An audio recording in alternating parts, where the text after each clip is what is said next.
como se eu estivesse na minha igreja, amém? Mas eu preciso para dirigir culto, nós vem também.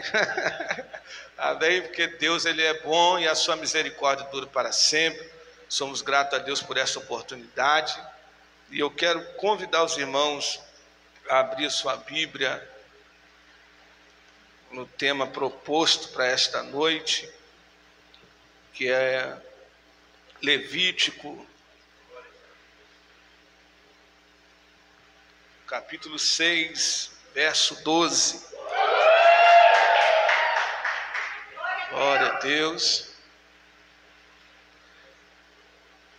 Glória a Jesus. Quantos acharam? Digam glória a Deus. Diz assim: o fogo sobre o altar queimará nele, não se apagará. E o sacerdote queimará lenha sobre ele todas as manhãs, e colocará a oferta queimada em ordem sobre ele, e queimará sobre ele a gordura das ofertas de paz. O fogo deverá sempre queimar sobre o altar, nunca se apagará. Amém, queridos? Louvado seja Deus. Nós estamos diante de uma palavra bastante conhecida, acredito por muitos aqui.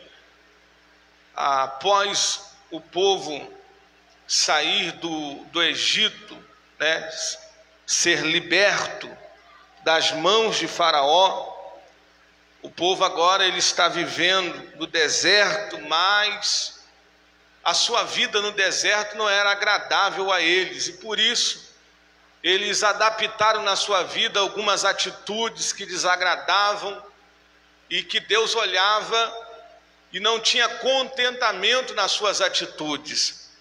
Uma hora eles estavam com Deus porque Deus o provia segundo as suas necessidades, ao mesmo tempo eles se desviavam porque alguma provação chegava neles. Uma hora eles estavam levantando um altar a Deus, outra hora eles estavam levantando altares para si próprio ou para outros deuses. Então Deus resolve tirar Moisés num espaço de 40 dias para o deserto. Na verdade, Deus não tira Moisés para o deserto, para o povo ele está no deserto, mas Moisés está no ambiente sobrenatural, a sós com Deus. E a Bíblia diz que nesse espaço de 40 dias Deus tira para palestrar algumas coisas com Moisés. O livro de Levítico praticamente ele pode ser dito como um livro jurídico, em que Deus decide impor leis, impor regras, impor algumas coisas necessárias sobre o povo, para que o povo não errasse o caminho, a direção a Deus. Existem leis que Deus fez no livro de Levítico que não foi para punir ninguém, foi para que o povo não saísse do querer de Deus e perdesse lá na frente aquilo que demais ele tinha proposto para o seu próprio povo. Então nesses 40 dias e 40 noites, Moisés ele fica em um espaço sobrenatural, somente ele e Deus. E nesses 40 dias Deus ele vai palestrar toda a sua vontade a respeito do povo a Moisés. Só que enquanto Moisés está lá recebendo orientação, recebendo direção, recebendo leis, recebendo estatutos, o povo está preocupado, porque aquele que era direcionador desapareceu no deserto e ninguém nunca mais viu. 40 dias para o povo, Moisés fica desaparecido, e há um questionamento no meio do povo: aonde está aquele que tem o compromisso de nos levar à terra em que Deus nos prometeu? Ele foi ferido no deserto, ele foi morto no deserto, e começaram as especulações do que havia acontecido com Moisés.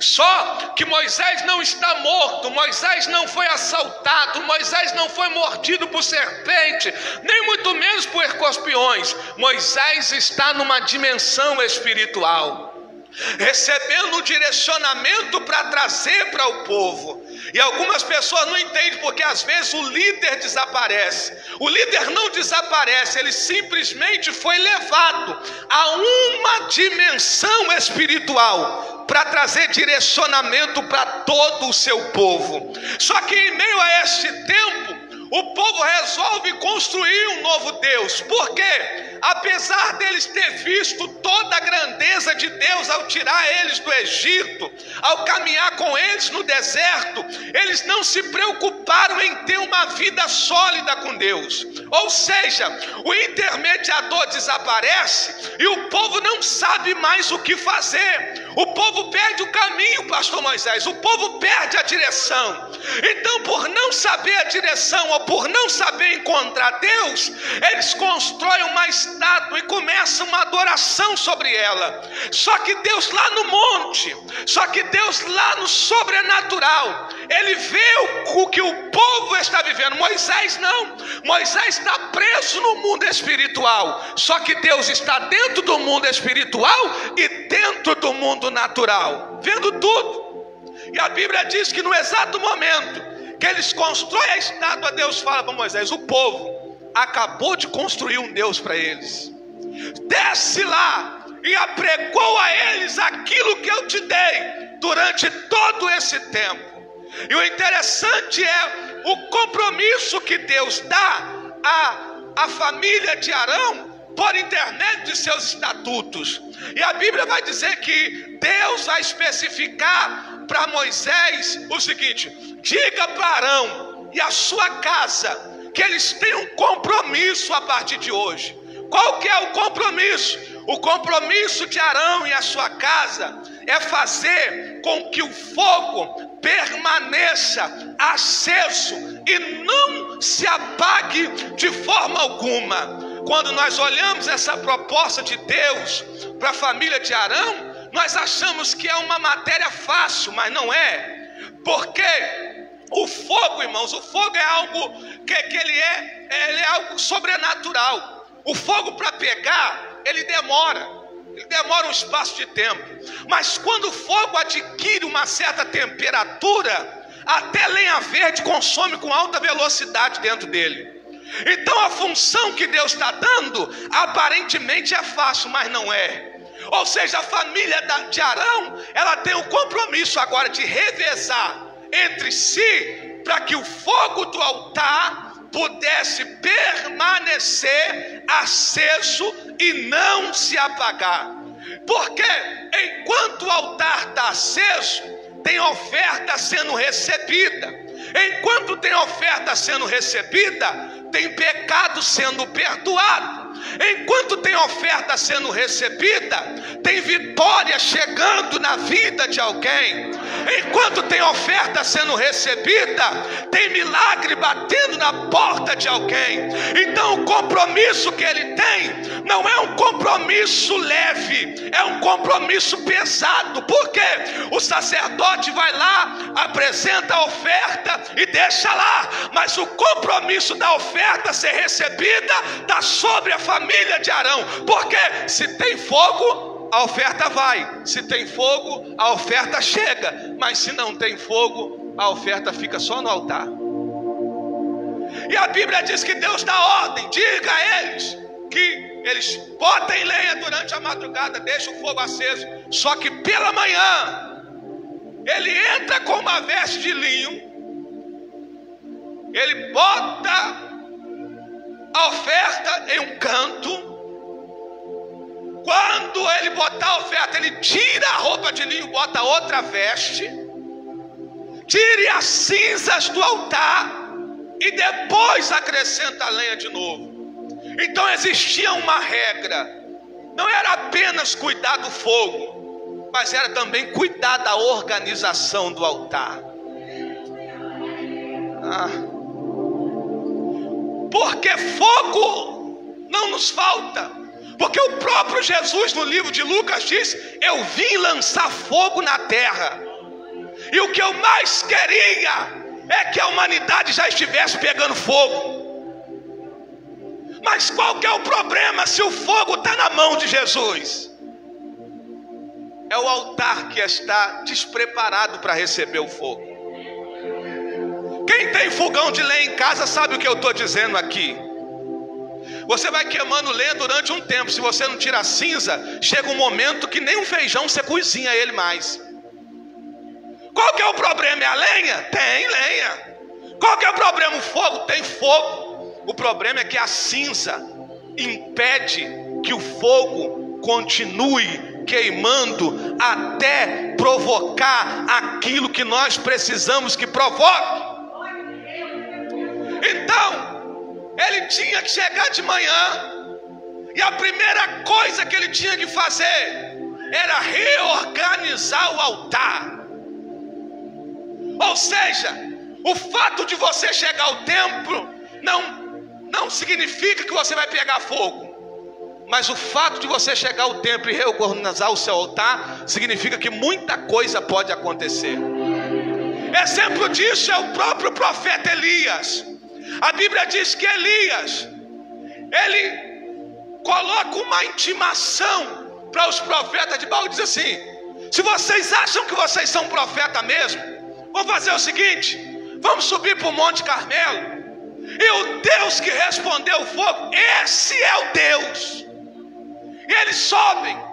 Elias está em desvantagem porque só ele é o representante de um Deus Altíssimo, enquanto tem 400 profetas de Baal e 450 de Azera. A turma do outro lado é grande em proporção. Só que Elias vai dar a vez: olha, vai vocês na frente, queima o altar de vocês, clame ao Deus de vocês, até que ele responda. E a Bíblia diz que os profetas começaram a clamar. Clamam, e eles começam o seu clamor aproximadamente 6 horas da manhã. E o texto vai dizer que quando vai chegando meio-dia, eles ainda estão clamando e não obtêm resposta nenhuma. E Elias vai tentar animá-los a si mesmo: clame mais alto, talvez o Deus de vocês está dormindo. Eles clamam, ao ponto de cair no chão, porque não comeram nada, começaram a se martirizar, mas não houve resultado. E a Bíblia diz então que Elias está com a oportunidade. Olha a atitude de Elias. Nós não estamos falando de um homem qualquer, nós estamos falando de um homem que profetizou segundo a sua própria palavra. Ele poderia muito bem chegar lá, pastor Deus, caia fogo aqui segundo a minha palavra. Ele já fez uma vez, por que não poderia fazer a segunda? Só que ele vai fazer o quê? Ele vai se abaixar, ele vai reconstruir o altar, porque os outros quebraram. Ele vai reformular toda a aparência do altar, ele vai organizar todo o altar. E quando o altar está organizado, ele manda colocar, encher de água. Ele cria um ribeiro em volta, manda encher de água. Mas primeiro ele prepara o altar para depositar a oferta. E a Bíblia diz que quando o altar está preparado, Elias vai fazer uma oração muito diferente da que ele apareceu. Ele apareceu como um profeta segundo a sua palavra. Só que quando se trata do fogo, ele diz: Senhor, faça cair fogo do céu, não para que a glória seja minha, mas para que a glória seja tua. E a Bíblia diz que o fogo caiu do céu, consumiu todo o holocausto, como também todas as águas do ribeiro que ali estava. Se tem altar ali cessado, tem fogo que lambe água. Eu vou repetir para ver se você entende. Se tem altar ali cessado, ainda que jogue água na sua fé, não vai ser o suficiente para te parar. Se tem altar ali cessado, ainda que tente te esfriar com palavra, não vão te parar, porque o teu altar está ali cessado em Deus.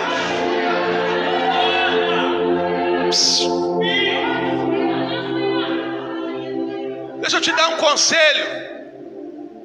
Eu sei que pular no poder é coisa boa, irmãos, eu gosto. Mas vai chegar o teu momento. Mas separe tempo para organizar o teu altar, porque é necessário. Porque todos nós éramos para estar vivendo coisas extraordinárias de Deus, irmão. Talvez o que você está vivendo hoje, você pode olhar e dizer: eu sou um crente realizado. Mas Deus está dizendo: eu tenho mais. Não, você não está entendendo. Deus está dizendo: o que eu tenho, o olho não viu, o ouvido não ouviu, não chegou no coração do homem. Eu cheguei ao pastorado, eu estou realizado. Não é isso, tem mais. Então, quanto mais a gente se dedica ao altar, mais experiência Deus traz às nossas vidas, experiência que nos estruturam durante a caminhada. Porque infelizmente, irmão, nós estamos vivendo em dias de ataques, guerras constantes, em que o adversário tem usado de tudo para que essa chama que arde dentro de você, porque o altar aqui que eu estou falando é o altar, você se acabe, se arruine e se auto te destrua. E se você não se dedicar ao teu altar, o inimigo vai continuar te vencendo facilmente. A vitória de Elias não veio por causa da sua intimidade. A vitória de Elias naquele monte foi por causa do teu zelo para com o altar. Pastor, como eu conservo o meu altar? Tendo uma vida de oração e comunhão com a palavra de Deus. Irmão, eu gosto muito de visão, porque eu entrego também. E eu gosto que alguém fale comigo também. Gosto muito de profecia, porque eu entrego também. Gosto que alguém entrega para mim também. Eu gosto de voar, porque quem me conhece sabe que nós voa mesmo. Quando o Espírito Santo convida, nós vamos mesmo. Mas não tem outro caminho para nós firmarmos os nossos pés. Porque eu já entrei em culto, que eu pulei, que eu fiz aquilo. Quando eu cheguei lá fora estava vazio do mesmo jeito. Porque a palavra mesmo que era alimento, eu não prestei atenção, eu não peguei, eu não coloquei no altar. E o que traz lenha para o nosso altar não é mistério. O que traz lenha para o nosso altar é a palavra. Por que, pastor? Tudo começa na palavra. Não tem louvor sem passar aqui não, irmão. Todo louvor que nós cantamos passou por aqui primeiro. Não tem profecia sem passar aqui, porque o dom da profecia só foi descoberto por causa da Bíblia. Não tem visão sem passar aqui, porque a visão foi descoberta por causa da Bíblia. Tudo passa aqui primeiro. Então Elias, ele faz conforme Deus quis. E a Bíblia diz que o nome do Senhor é glorificado. Davi também edificou um altar ao Senhor. E a Bíblia diz que o Senhor enviou fogo. Está lá em 1 Crônicas 21, versículo 20. Davi edificou um altar ao Senhor. E o Senhor enviou fogo. Então você percebe que a palavra fogo, ela está ligada ao altar. Não há fogo se não tem altar. Diga isso para ele: não há fogo se não tem altar. Não, você não está entendendo. Não há fogo se não tem altar. Tem altar aí? Não, ele não entendeu não. Fala com ele: tem altar aí? Porque se tiver altar, pode se preparar ainda hoje, que Deus vai colocar fogo sobre ele.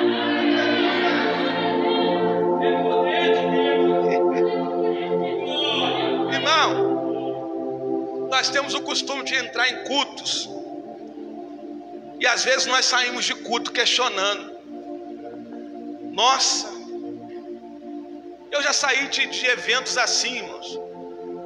Nosso fulano está sentindo tanto Deus, eu não estou sentindo nada. E a gente acha, e a gente coloca erro no cantor, erro no pregador, erro no pastor. É o irmão que está no lado que está fechando a ligação, está bloqueando o sinal.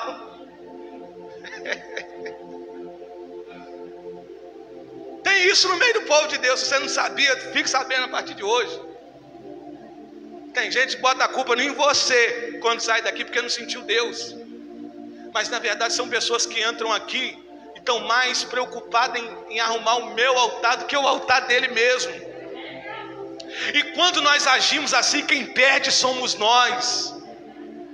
Porque enquanto eu estou aqui, você está procurando alguma coisa no meu altar, é o tempo que você ganhou de Deus para consertar o teu e receber algo da parte do Senhor.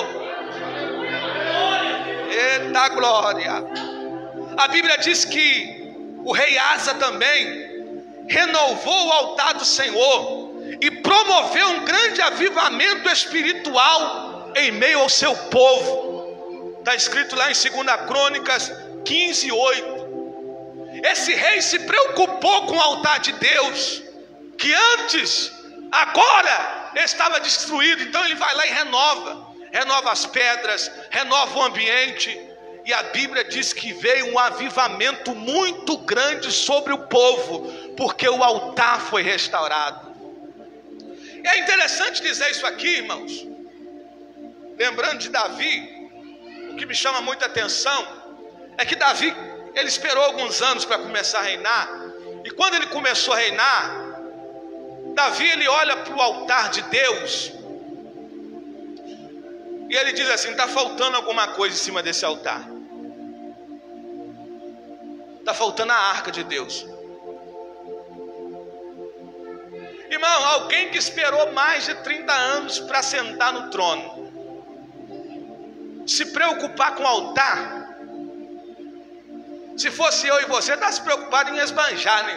Agora eu sou rei, vou mandar um para cá, vou mandar um para lá. Eu quero que lave meu pé, eu quero que lave minha mão, eu quero que faz isso, me traz caviar, me traz aquilo, me traz aquilo outro. Só que a primeira preocupação dele como rei, como está a casa de Deus?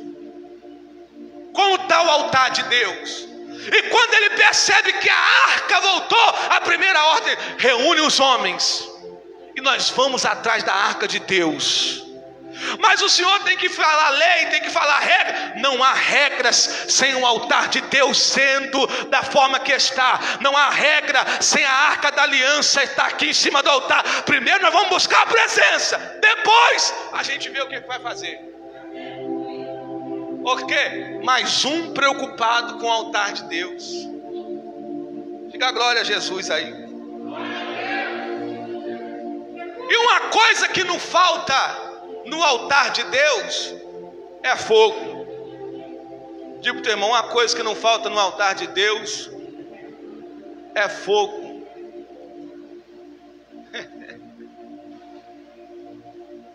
Uma coisa que não falta no altar de Deus é fogo. E teve um dia que nós estávamos indo para Campestre, o Claudinho falou uma coisa que eu nunca tinha percebido. Estava pegando fogo no matagal lá. Eu acho que foi a Vanessa que comentou: vai morrer os bichinhos tudo.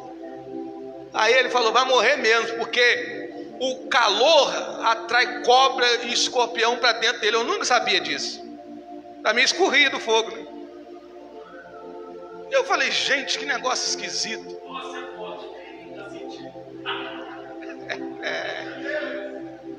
E depois eu comecei a analisar, e não é que o negócio é verídico. Porque quanto mais você pega fogo, mais cobra chega para perto,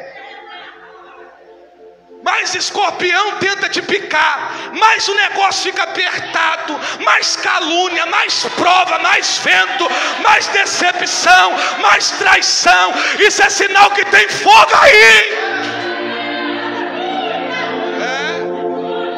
E a Bíblia diz em Isaías capítulo 6, no ano que morreu o rei Uzias, o povo tudo de luto. O rei morreu, e o rei era como um sacerdote nos tempos antigos, e eles pensam que estão sozinhos.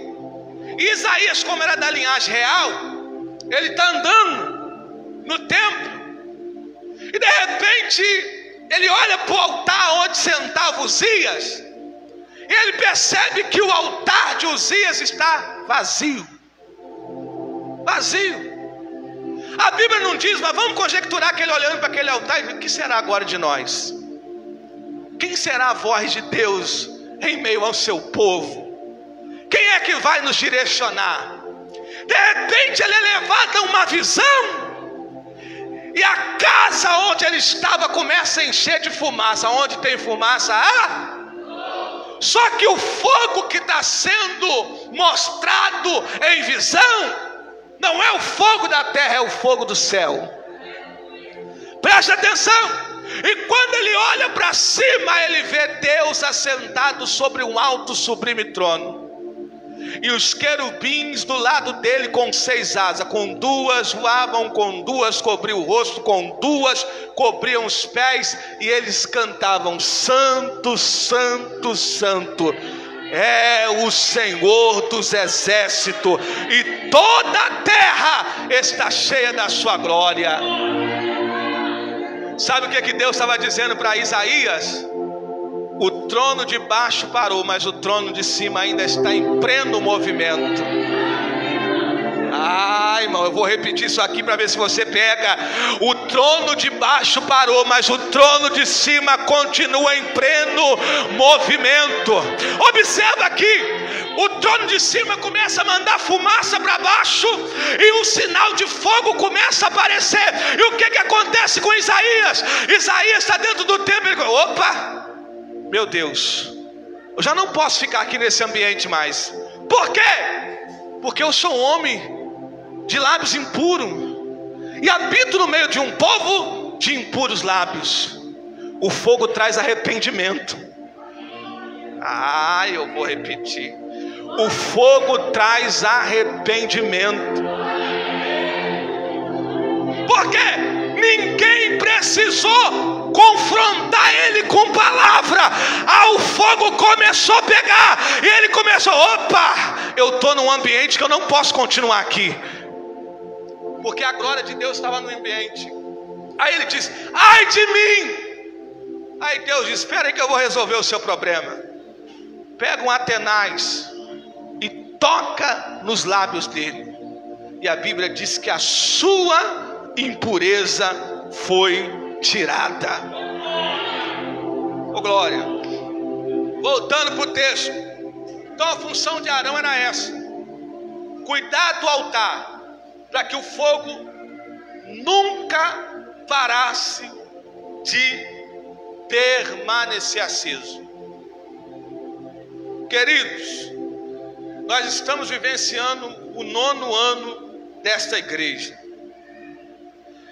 e para o fogo estar aceso até hoje é uma luta constante, irmãos, pelo fato de que precisamos entender que a família de Arão precisou perder noite de sonos, precisou reorganizar a sua vida toda depois que Deus chega lá com aquele compromisso. Porque talvez, irmãos, para os membros chegar no culto e chegar aqui, o ambiente está pegando fogo, como eu falo lá na minha igreja, é mole, irmão. Mas antes do templo estar essa dimensão de glória, alguém já veio aqui, limpou, adorando, teve aquele processo todo para isso chegar no nível que está aqui. Então Arão e a sua casa tinham esse compromisso de manter o nível espiritual do povo, através do fogo no altar, sendo sempre reaquecido todas as manhãs. Primeira coisa que eu preciso que você aprenda aqui: antes do fogo, você precisa entender que algumas cinzas precisam ser deixadas para trás.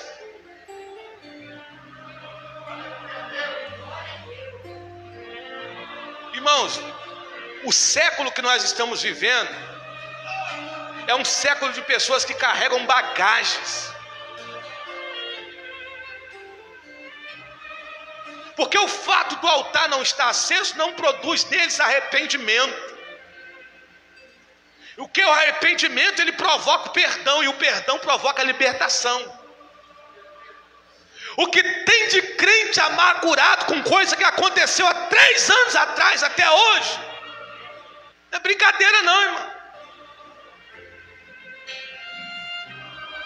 O que tem de crente chateado um com o outro, mas pastor, por que disso? A Bíblia diz, irmão, se você percebeu que o irmão está com alguma coisa contra você, você não cutuca o outro não, vai nele. É a Bíblia. Só que nós vamos deixando as coisas passar. E o que acontece? Nós nos reunimos num culto como esse. O irmãozinho que você está chateado canta. Aí o que você faz? Hoje eu não vou mexer com o meu altar não, que eu não vou dar glória para Deus, é Ele que está cantando. E o que acontece? O inimigo tem minado o nosso território. Só que o Senhor veio para te dizer aqui que você precisa tirar essa cinza do teu altar. Não, irmão, vou repetir porque tem gente que está fazendo de desentendido, mas você precisa entender. Existem problemas que você precisa resolver. Existem situações que não pode deixar para amanhã, tem que resolver hoje.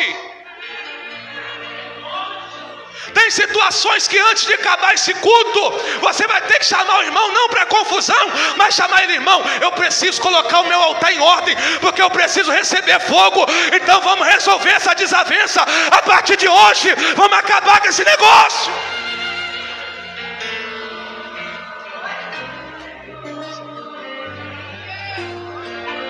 Irmãos, nós estamos correndo um sério risco. Porque a Bíblia diz que aquele que não libera perdão também não é merecedor dele. E essa cinza embarga o nosso altar, e você precisa liberar isso. É tempo de liberar. Diga, teu irmão, é tempo de liberar a cinza. Ah, você vai me desanimar desse jeito. Diga para ele, é tempo de liberar a cinza. Fica triste não, irmão, você precisa limpar isso aí.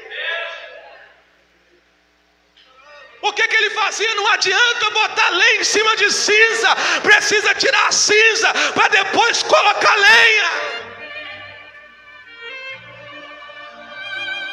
E quantas coisas nós estamos botando em cima? Lenha, passa batido lenha, passa batido lenha. Aconteceu isso, passa batido lenha. Aconteceu aquilo, passa batido lenha. E aquilo está só tirando lugares no teu altar para você acender.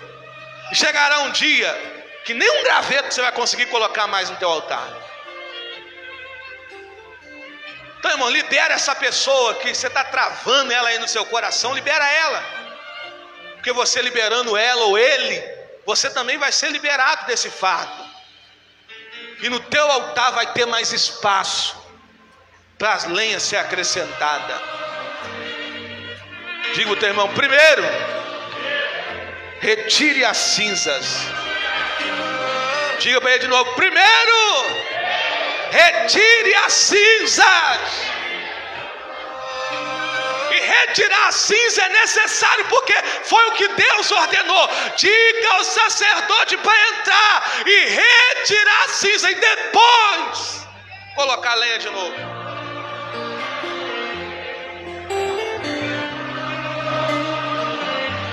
Tem cinzas na nossa vida que está aqui, ó. Sou contra não, tá, irmão? Porque a gente se vive tanta pegada esse negocinho aqui, irmão. Isso aqui acaba nos impedindo de ter um compromisso maior com Deus. Mas é incrível. É você pegar para ler Bíblia e alguém lembrar de você e ligar. É você pegar para ler Bíblia e alguém lembrar de você e mandar uma mensagem.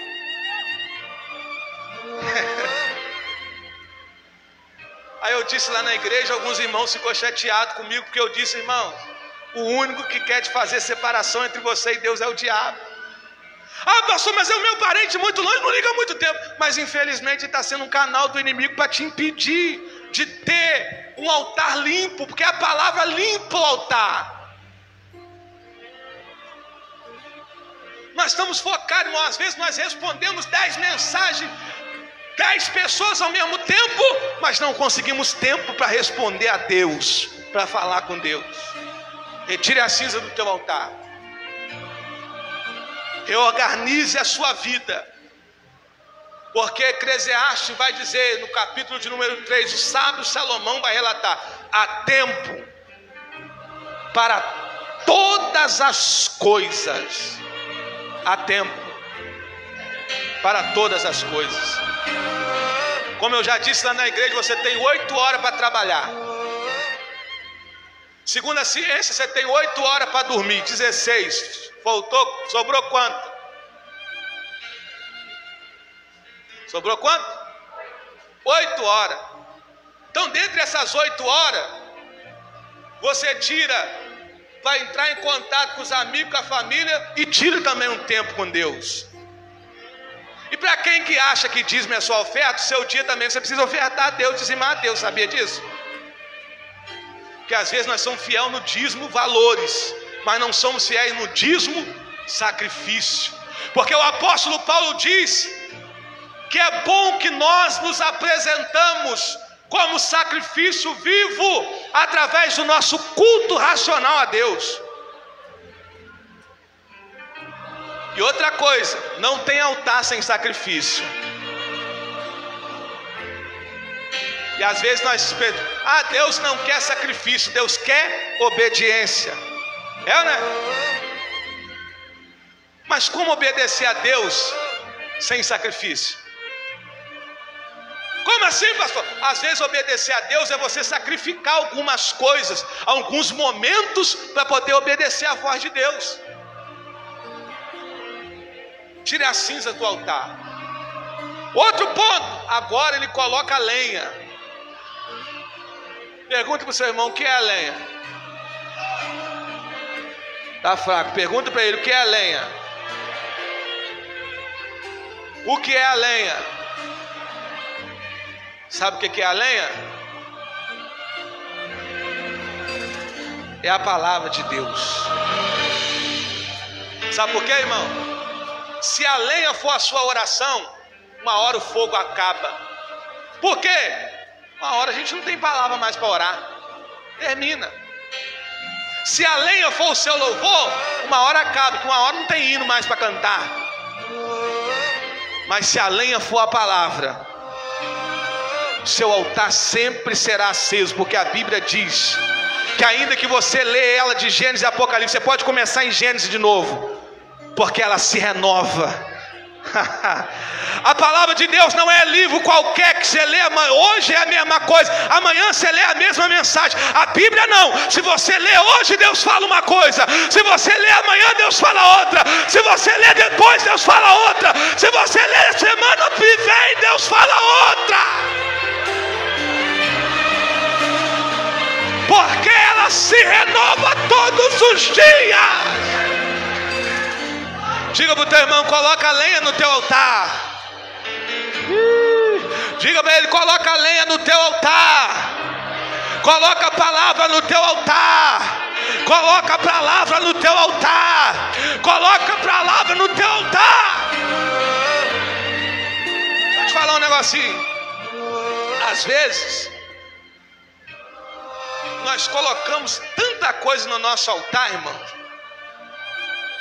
Às vezes o irmão no culto não nos cumprimentar, a gente bota no altar. É ou não é? É ou não é? Aí você volta chateado, injuriado para dentro de casa. Nossa, o irmão tem costume de me cumprimentar, hoje ele não me cumprimentou. Você joga aquilo no altar, o culto acaba para você. E às vezes a palavra de Deus está sendo pregada todo dia e a gente não consegue colocá-la no altar. São poucos que têm essa habilidade de guardar a palavra de Deus no altar. E mais um exemplo disso foi Davi, que ele disse: Senhor, guardei a tua palavra no meu coração, para eu não pecar contra ti. E a Bíblia também diz que o povo perece por falta de conhecimento de quem, irmão? Da palavra. É a lenha que não pode faltar no teu altar. E agora o fogo você não se preocupa não, porque o fogo quem coloca é Deus. Não, você não entendeu. Você se preocupa com o altar, se preocupa com a cinza, se preocupe com a lenha, mas o fogo você deixa com Deus. você não vou repetir para ver se alguém pega. Você se preocupa com o altar, se preocupa com a lenha, se preocupe com a cinza, mas o fogo você deixa que Deus se encarrega de colocar, que Deus se encarrega de acender. Só arrume o teu altar. Para mim terminar, eu vou voltar lá no livro de Lucas, aonde Jesus disse: eu vim lançar fogo na terra, e o que eu mais queria é que você já estivesse pegando fogo. Mas ainda há esperança para você. Ele veio lançar fogo. Digo, teu irmão, ele veio lançar fogo. O culto não acabou, dá tempo de você preparar o teu altar. O culto ainda não terminou, dá tempo de você tirar as cinzas. O culto ainda não terminou, dá tempo de você colocar lenha. E aquele que veio para lançar fogo já está no nosso meio. Diga o teu irmão, ele está aqui. Te prepara, ele está aqui. Se arrume, ele está aqui. Se organize, ele está aqui. Coloque a lenha, ele está aqui. Tira a cinza, ele está aqui. Eita. Fica de pé comigo. Oh, Nazaré.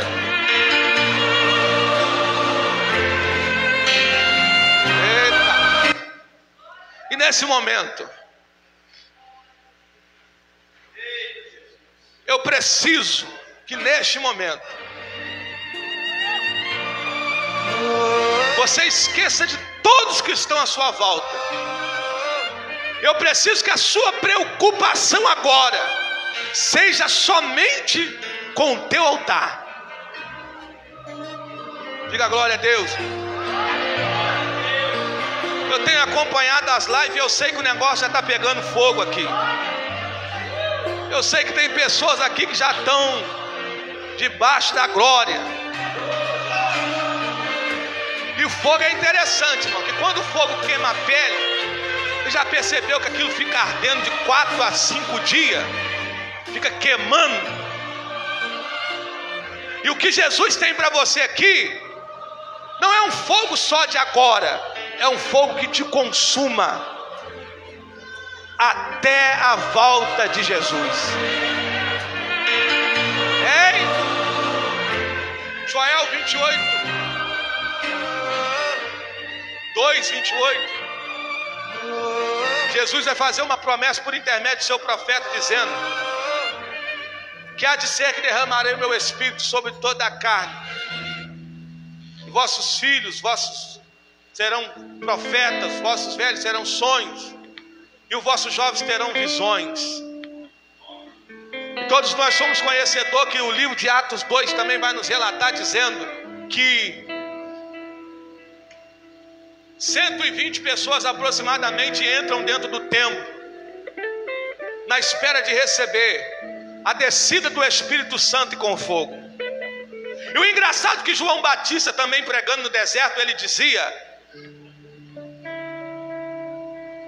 para o povo: arrependei-vos, porque eu vos batizo com água, mas virá um após mim, que vos batizará com Espírito Santo e com fogo. E o interessante é que quando esse povo, de repente, como diz o texto, é pego pela presença, pelo fogo de Deus,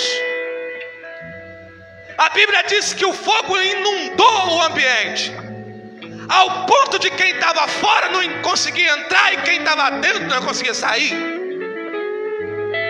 E o interessante é que a primeira pregação de Pedro, depois do altar ser incendiado por Deus,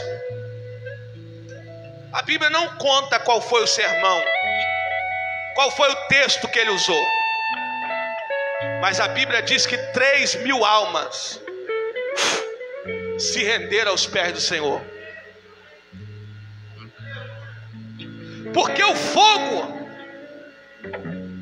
aonde ele chega, causa estrago. Você já viu o fogo chegar em algum lugar, arrumar alguma coisa? Quem já viu fogo arrumar alguma coisa? Quem já viu fogo arrumar alguma coisa? Ele chega e ele consome tudo. Só que o fogo que Deus quer derramar aqui não é um fogo que faz estrago. Faz estrago sim no inferno, mas na sua vida não faz estrago. Pelo contrário, na sua vida faz limpeza. Não, você não entendeu. Na tua vida faz limpeza. Então diga para o teu irmão: prepare o teu altar, porque vem fogo de Deus aí. Ah, se eu fosse você, eu afirmava essa voz e dizia para ele: prepare o teu altar, porque vem fogo de Deus para a tua vida.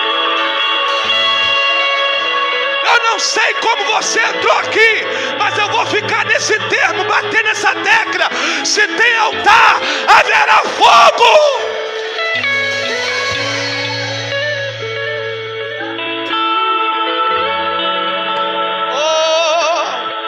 Comece a arrumar o teu altar nesse momento. Bote a mão na altura do teu coração. Nós somos o altar de Deus aqui.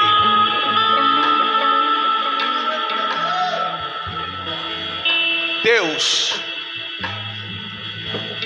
aqui estão os teus altares, Senhor, porque nós somos o teu templo, nós somos o teu altar, ó Deus. E a tua palavra diz que o fogo arderá continuamente sobre o altar e não se apagará. Jesus, eu não sei qual o bloqueio, qual o empecilho que há na vida dos meus irmãos, na minha vida, que impede que esse fogo arda continuamente. Mas eu peço ao Senhor neste momento que ajude ele, que ajude ela a aprumar o seu altar segundo a tua vontade, para que esse fogo não só dure hoje, mas dure eternamente, para que essa presença não seja visita, mas que seja morada na nossa vida. Oh Deus, nós ansiamos pela tua presença que nos constrange aqui. Então começa a incendiar o teu povo, começa a incendiar esse altar, Senhor. Tem altares aqui que durante esse evento estão pegando fogo, mas tem altares aqui que ainda estão com dificuldade, e eu sei que o Senhor não vai permitir o encerramento dessa festa sem antes acendê-lo.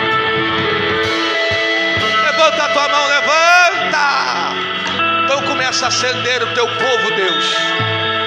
Começa a colocar fogo nesse altar nesta noite. Começa a acender a tua igreja.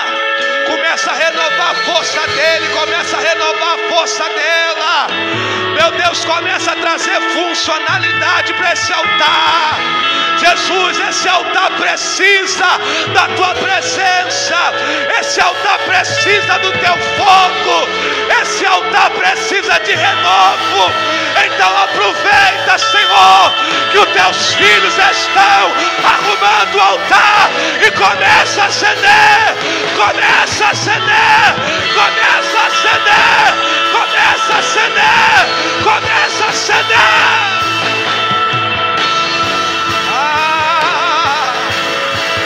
Se você crê nisso, levanta a tua mão. Começa a receber a presença de Deus aí. Começa a ser cheio. Começa a ser renovado. Começa a ser impactado. Começa a ser incendiado pela presença de Deus.